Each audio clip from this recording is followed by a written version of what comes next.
Hi friends, அனைவருக்கும் வணக்கம். நான் உங்களின் சங்கரேஸ்வரி. இன்னைக்கு புது நாவலோட உங்கள் எல்லாரையுமே நான் சந்திக்க வந்துட்டேன். இது எழுத்து வடிவில் ஒளி வடிவில் ரெண்டுமே இருக்கும். படிக்க நினைக்கிறவங்க படிக்கலாம், கேட்க நினைக்கிறவங்க தாராளமாக கேட்கலாம். அதுக்கு முன்னாடி நம்மளோட சேனலை சப்ஸ்கிரைப் பண்ணாதவங்க மறக்காமல் சப்ஸ்கிரைப் பண்ணிக்கோங்க. தோகை வருடும் தாகமலையே அத்தியாயம் 1. நீல நிற வானம் மஞ்சள் அள்ளி பூசிக்கொள்ளவே அதை ரசித்து தன் குஞ்சுகளை காண இருப்பிடம் நோக்கி பறந்தன பறவைகள். பார்க்கும் இடமெல்லாம் பச்சை பசேரென இருக்கும் நெற்பயிர்கள், மரக்கிளை ஊஞ்சலில் மகிழ்ந்தாடும் குழந்தைகள், மாடுகளை பற்றி கொண்டு வீடு நோக்கி பயணிக்கும் பெரியவர்கள், சாணி முழுகியிட்ட கோலத்தை வாசல் தெளிக்கும் பெண்மணிகள், திண்ணையில் அமர்ந்து உரலில் வெத்தலை இடிக்கும் கிழவிகள், இடுப்பில் தண்ணீர் குடம் நேந்தி அண்ணன் நடை போடும் பெண்களை சீண்டும் ஆடவர்கள், அதனை கண்டு தலை தாழ்த்தி வைக்கப்படும் மங்கை என்று அந்த கிராமமே மைமல் நேரம் பொலிவோடு காட்சியளித்தது. சங்கரன்கோவில் ஊராட்சியில் உள்ள மாங்குடிதான் இந்த கிராமத்தின் பெயர். அழகுக்கும் பசுமைக்கும் எந்தவித பஞ்சமும் இல்லாமல் இருந்தாலும் வன்மம் மட்டும் தீராத ஒன்றான ஊர். வன்மம் யாரின் மீது? பிறந்த குழந்தைகள் முதல் இறக்கப் போகும் முதியவர்கள் வரை அனைவரும் வணங்கக்கூடிய ஒருவர் அந்த ஊரில் வசிக்கும் உலகநாதன். அவரின் மீதுதான் அத்தனை பேரின் ஒட்டுமொத்த வன்மமும் தீராது நிலைத்திருக்கும். வன்மம் இருந்து என்ன பயன்? பணபலம் மட்டுமல்லாது ஆள்பலமும் அவரிடம் இருக்கவே பணிந்து போக வேண்டிய கட்டாயம். அப்படி மட்டும் செய்யாவிட்டால் சொந்த ஊராக இருந்தாலும் இருக்க முடியாது. உலகநாதனுக்கு அந்த ஊரே கட்டுப்பட்டுத்தான் ஆக வேண்டும். மாலை நேரம் ஊரின் மையப்பகுதியில் கட்டிட வேலை நடந்து கொண்டிருக்க கோவிலுக்கு முன்னே கருப்பு நிற கார் வந்து நின்றது. அந்த காரினை கண்டதுமே வேலை முடிந்து கிளம்ப துடித்த அனைவரும் இருக்கரம் குவித்து வணங்கி நின்றனர். ஆண்களோ தலையில் கட்டிய துண்டோடு வேகமாக எடுத்து இடுப்பில் கட்டிக்கொண்டனர். அதிலிருந்து வெள்ளை வேஷ்டி சட்டையும் காலில் பழுப்பு நிற லெதர் செருப்பும் அணிந்து இறங்கினார் அந்த ஊரின் ஊராட்சி மன்ற தலைவரான உலகநாதன். வணக்கம் ஐயா. முன்னே வந்து மேஸ்திரி பணிந்து வணங்க, என்ன துரராஜே, கோயில் வேலையெல்லாம் எப்படி போகுது? மணி 5 தான் ஆகுது, அதுக்குள்ளே கிளம்புற மாதிரி இருக்கு.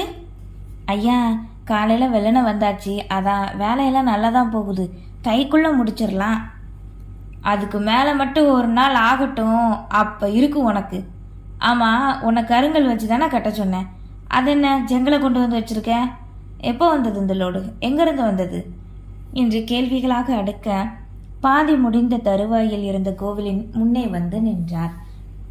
வேகமாய் ஒருவன் இருக்கையை கொண்டு வந்து போட உலகநாதனோடு உடன் வந்த கணக்கு பிள்ளை கையில் இருந்த பையிலிருந்து ஒரு நோட்டினை எடுத்தார்.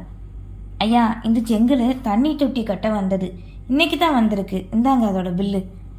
இங்கு அருகில் இருந்த கணக்கு பிள்ளை அதனை வாங்கி கொண்டார். இன்னும் கட்டிட வடிவமைப்பு, வர்ணம் பூசுவது மற்றும் உலகநாதன் பேசியவாறு இருக்க நேரம்தான் சென்றது. கிட்டத்தட்ட அரை மணி நேரம் சென்றிருக்க சுற்றி இருந்தவர்களுக்குத்தான் உள்ளுக்குள் கொட்டுப்பும் எரிச்சலும். பிள்ளைகள் தங்களை தேடுவார்கள் என்று துடிக்கும் மங்கையர்கள், வாயில்லா ஜீவன்களுக்கு இறகை எடுக்கச் செல்ல நினைக்கும் ஆண்கள், இன்னும் சிலர் சம்பளம் கொடுத்ததும் டாஸ்மார்க் நோக்கி செல்ல துடிக்க, இப்படி அனைவரையும் வேணுமென்றே காக்க வைத்திருந்தார் உலகநாதன். என்னக்கா, இவர் சம்பளம் தானே கொடுக்க வந்தார், அதை கொடுத்துட்டு போக வேண்டியதானே, இப்படி வெட்டியா உட்காந்து பேசிக்கிட்டு இருக்காரு, இந்த நேரம் வீட்டுக்கே போயிருக்கலாம் என்று ஒரு பெண் அருகில் இருந்தவளிடம் கூற, அதானடி 6 மணி பஸ்ஸு வேற போயிடும், இதை விட்ட 8 மணிக்கு தான் பஸ்ஸு, நடந்து தான் போகணும் என்று அவருமே பதிலுக்கு புலம்பினார். அங்கிருந்த ஒருவன் உலகநாதனின் முன்னே வந்து சற்று தலை குனிந்து, ஐயா, சம்பளம் கொடுத்தா நாங்கள் கிளம்பிடுவோம் என்க. ஏன் உன்னால் காத்துட்டு இருக்க முடியாதோ? அப்படி என்னல போய் பிடுங்க போகிற? ஒழுங்கா ஓரமானு போ. அப்படிலாம் இல்லையா, மற்ற நாளாக இருந்து வாங்கிட்டு போவோம். என் பொண்ணை ராத்திரி ஆஸ்பத்திரி கூட்டிகிட்டு போனியா, அதான். உன் இஷ்டமாயிட்டுக்கெல்லாம் தர முடியாது, வேணும்னா வாங்கிட்டு போ, இல்லை கிளம்பு. என்னையா இப்படி சொல்கிறீங்க? இதை வச்சு தான் பொண்ணுக்கு வைத்தியம் பார்க்கணும், உடம்பு தேய வேர்வை சிந்தி நான் வேலை பார்த்த காசைத்தானே ஐயா கேட்டேன் என்று சற்று குரல் நிமிர்ந்து உயர கூறவே, இன்னைக்கு சங்கையாக்கு சங்குதான், ஆழம் தெரிஞ்சு காலை விட்டுட்டானே அங்கிருந்தவர்கள் நினைத்து கொண்டனர். என்ன தைரியம் இருந்தா ஏன் முன்னால குரல உயர்த்தி பேசுவ உன்ன? சிறியவாறு முன்னிருந்தவனின் செவியை பதம் பார்க்க அவனோ தடுமாறி கீழே விழுந்தான். வேகமாய் கணக்கு பிள்ளையோ, ஐயா வேண்டாம் விடுங்க பிள்ளைக்குட்டிக்காரன் என்று அவரின் பக்கவாட்டில் வந்து துடாது தடுத்து நின்றார். விரல் என்ன மூச்சு காற்று கூட அவரின் அனுமதி வாங்கித்தான் தொட வேண்டும். அப்படி இருக்க முன்னொருவன் நின்று வாய் திறந்து விடுவானா என்ன? ஒரு அடிக்கே சக்தி மொத்தமும் இழந்து தரையில் விழுந்தவனை உடனிருந்தவர்கள் தூக்கி நிறுத்தினர். அனைவரும் பயத்தோடு உலகநாதனை காண, வரவு செலவெல்லாம் பார்த்துட்டு தான் சம்பளம் தருவேன், எவனாவது வந்தனாக்கும் 1 ரூபா கூட கிடையாது பார்த்துக்கோங்களே மிரட்டி விட்டு இருக்கையில் அமர்ந்தார். ஊரில் எவனுக்கெல்லாம் சாவு வருது, இவனுக்கு வருதா? இவன்லாம் ஜெத்தாலும் நிம்மதியாக இருக்கவே கூடாது. கடவுளை வணங்குற புனித தளத்தில் வச்சுட்டு வேலையை பார்த்துக்கிட்டு இவனை வணங்க வேண்டியதாக கிடக்கு. ஏதோ இவன் காசு மாதிரி வீராப்பு காட்டுறான். ஊர்காசை கைக்குள்ளே வச்சு எம்பூட்டு திருடிட்டு கிடக்கான் படுவாவி என்று அங்கிருந்தவர்கள் தங்களின் மனதோடு புலம்பிக் கொண்டனர். இந்த எண்ணங்களை மட்டும் வெளிப்படையாக கூறினால் அவ்வளவுதான். இந்த நேரம் பரலோகம்தான். நேரம் சென்று செலவினை பார்த்துவிட்டு பின்னரே அனைவருக்கும் சம்பளம் தர முடிவெடுத்தார். அவர் நினைத்தால் முதலிலே சம்பளத்தை கொடுத்து அனுப்பிவிட்டு மேஸ்திரியை மட்டும் வைத்து வரவு செலவு பார்த்திருக்கலாம். அப்படி மட்டும் செய்தால் அவர் உலகநாதன் இல்லாமலே போய்விடுமல்லவா? வாங்க வந்து எல்லாரும் சம்பளம் வாங்கிட்டு போங்க என்றதும் அனைவரும் வரிசையில் நிற்க ஒவ்வொருவரும் எத்தனை நாட்கள் வேலை செய்தார்கள் என்று கணக்கு பிள்ளை பார்த்து பணத்தினை உலகநாதன் கையில் கொடுக்க அதனை வாங்கி கூலியாளிடம் கொடுத்தார். நன்றி ஐயா. ஏதோ அவரின் பணத்தை தானமாக கொடுத்தது போல் பணிந்து கூறியே வாங்கி சென்றனர். இங்க பாரு, ஒழுங்கா இருந்தா வேலைக்கு வா, இல்லையா நாளிலிருந்து என் கண்ணில் படாத என்று மிரட்டல் ஒன்றை வைத்து தான் சங்கையாவிற்கு பணத்தை கொடுத்தார். அவரிடமிருந்து வாங்கி வீட்டுக்கு நடந்து சென்ற சிலரின் புலம்பல்கள் எல்லாம் உலகநாதனை அச்சரித்து தான் கொண்டிருந்தது. பாடையில் போக 1 வாரம் சம்பளத்தை பிடிச்சில வச்சு கொடுத்துருக்கான். எல்லாம் அடுத்து நம்ம வேலைக்கு வர்றதுக்கு தான். முழு சம்பளம் கொடுத்தா நாளைக்கு வேலைக்கு வராமல் போயிட்டோம், அந்த நினப்பு தாண்டி. ஆமாக்கா, தெரியாதனமா இவனை போய் இந்த ஊர் தலைவராக்கிட்டாங்க. அட நீ வேறடி, எல்லாரும் அதை செய்கிறேன் இதை செய்கிறேன்னு சொல்லி ஓட்டு வாங்கினா இவன் மிரட்டி உசுருக்கு பயத்தை கொடுத்துல ஓட்டு வாங்கி இந்த இடத்துக்கு வந்திருக்கான்.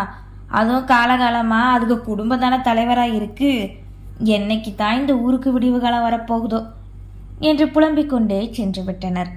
எல்லாருக்கும் சம்பளம் கொடுத்தாச்சா மேஸ்திரி? கொடுத்துட்டோம் ஐயா. இங்கே பாரு, நம்ம பண்ணையில் கொஞ்சம் கட்டட வேலை நடக்குது, அதுக்கு செங்கல் தேவைப்படுது. நம்ம ஆளுங்க நைட்டு வந்து எடுத்துப்பாங்க, கண்டுக்காத சரியா? சரிங்க ஐயா.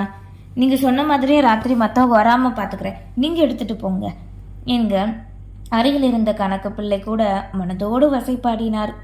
பின்னேரமாவதை உணர்ந்து எழுந்து செல்ல காரின் அருகே வர அந்த வழியாக பைக்கில் வந்து கொண்டிருந்த ஒருவர் சட்டென நிறுத்திவிட்டு இறங்கினார். ஐயா என்க தன்னை அழைப்பது புரிந்து காரில் ஏறாது அவனை கண்டு, என்ன தலையாரே காத்து இந்த பக்கம் வீசுது என்றார். ஐயா, நம்ம ஊருக்கு இன்னும் 2 நாளில் புதுசாக விஓ வராராம், அதுவும் வெளியூர் ஆள். இன்னைக்கு தான் அறிக்கை வந்தது, அதான் உங்ககிட்ட சொல்லிட்டு போகலான்னு வீட்டுக்கு போனால் நீங்கள் எங்கேன இருக்கீங்க? எவம்ல அது? இன்னும் அதை பற்றின விவரம் எல்லாம் தெரியலை, வந்தால் தான் தெரியும். சரி வரட்டும், பார்த்துக்கலாம். நமக்கு ஒத்து வரானா பார்க்கலாம், இல்லையா முடிச்சிட வேண்டியதான். காரைடு போகலாம் என கூறி அங்கிருந்து உலகநாதன் கிளம்பினார். அவர் விழிகளை விட்டு மறையும் வரை அப்படியே நின்ற தலையாரியின் மனமோ, இவர் சொல்லிட்டு போகிறத பார்த்தா இப்போ வரப்போகிறவனும் நிலைக்க மாட்டான் போலையே, எல்லாம் கலிகாலம் எண்ணிக்கொண்டு அவரும் சென்றார். வீட்டுக்கு வந்த உலகநாதன் ஹாலில் இருந்த சோஃபாவில் அமர கணவன் வந்ததை அறிந்து கையில் டீயோடு வந்தாள் தமயந்தி. இந்தாங்க மாமா டீ என்க வாங்கிக் கொள்ள உடன் வந்த கணக்கு பிள்ளையோ இன்னுமே நின்ற வாக்கில்தான் இருந்தார். உலகநாதனின் முன் அமர்வதற்கு கூட அனுமதி இருந்தால் மட்டுமே முடியும். மனைவி சென்றுவிட கொண்டு வந்த டீயை முழுவதும் குடித்து முடித்த பின்னேதான் மூளை வேலை செய்வது போல் முன்னே இருந்த கணக்கு பிள்ளையை கண்டார். இப்ப இந்த ஊருக்கு விஓ வேணும்னு எவன் சொன்னாலே? இத்தனை நாள் இல்லாம தானே இருந்தது. முதல்ல இந்த ஊரே இல்லைன்னு எப்படி மேலிடத்துக்கு தெரிஞ்சுது? எவனும் என்ன மாரி எதுவும் பண்றானாலே? ஐயா, உங்களை மாரி எதுவும் பண்ண முடியாது. யாருமே சொல்லலைனாலும் அவளுக்கு தெரிஞ்சிடும். அதுவும் இல்லாமல் இப்போ 1 வருஷத்துக்கு மேலே விஓ இல்லாமல் தானேயா இருக்கும். அதனால கூட இந்த ஊருக்கு வேணும்னு நினச்சிருக்கலாம். என்னமோ போ. பார்த்துக்கலாம். சரி, நீ கிளம்பு. நாளைக்கு டவுனுக்கு யூனியன் ஆஃபீஸ் வர போக வேண்டியது இருக்கு. வெள்ளனா வந்துடும்ல என்றும் சரி என கூறி அவர் அங்கிருந்து சென்றார்.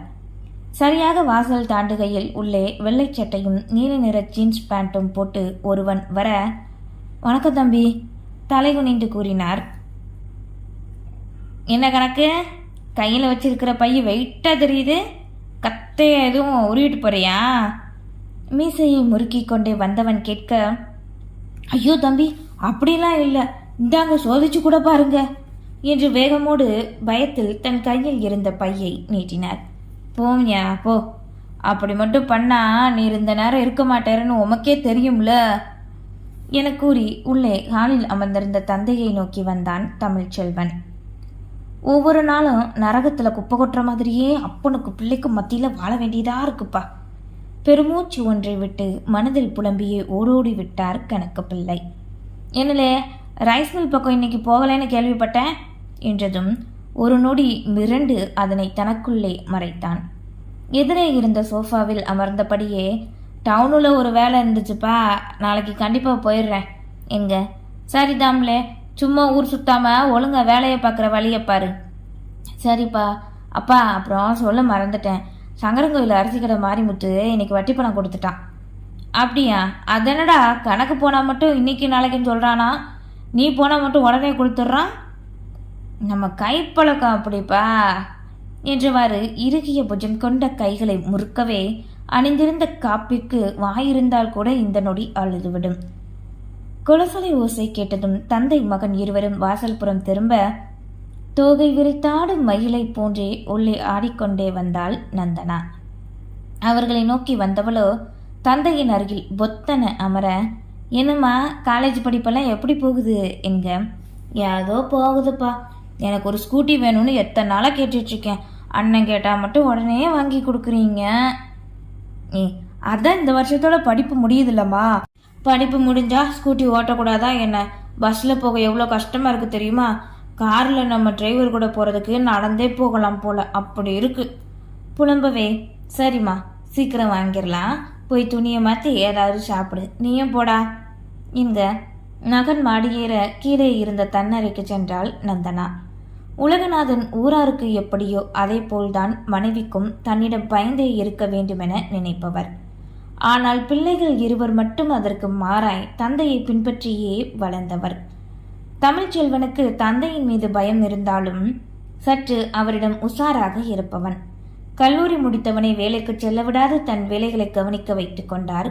தந்தைக்கு தப்பாத மகனாக அவரின் விழிகளுக்கு மட்டும் இருந்தான். மகள் நந்தனா அழகோவிய மங்கை. காண்போர் அனைவரின் கண்களுக்கு ஒரு நொடி அவளிடம் படிந்து மேலும் பேரழகு. இப்போது முதுகலை இறுதி வருடம் படித்துக் கொண்டிருக்க வளர்த்தவர்களின் மீது அதீத பாசம் கொண்டவள். இது நாள் வரை யாரிடமும் சுடுச்சொல் எப்படி இருக்கும் என்று கூட அறியாதவள். விஷம் கொண்ட தந்தையின் வாரிசான இந்த 2 பிள்ளைகளின் வருங்காலம் எப்படி இருக்கும்? நன்றி.